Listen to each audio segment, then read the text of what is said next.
sant Seex Saaliwu rajim bismillahi rahmani rahim barke borom Tuuba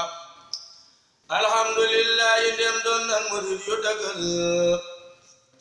luy dal ko ànd ak borom Tuuba ëllëg nanu dal alhamdulillahi ndem doon nan murid yu dëggal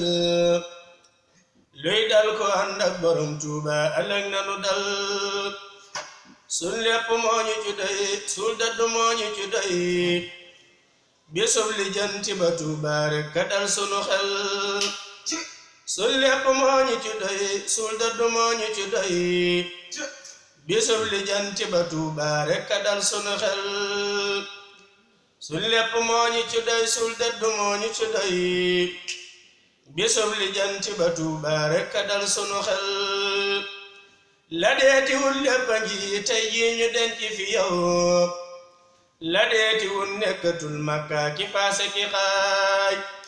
fu as njariñ masa nekk ak barke jóg na fa tey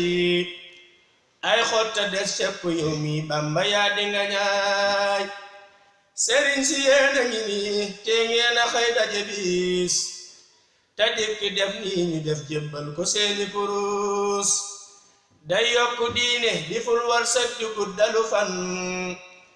di faj lor ak tartar ak kër ko weddi na moos ku mos moseeti ko ngir suukar la waaju ko moos faaw moseeti mosal bul faale yow ku la xaas ku mos moseeti ko ngir suukar la waaju ko moos faaw moseeti mosal bul faale yow ku la xaas sëriñ bi day way di way te kenn xamul fa mu jëm te kenn xamul fa mu yem jot ba ab dayom jafe na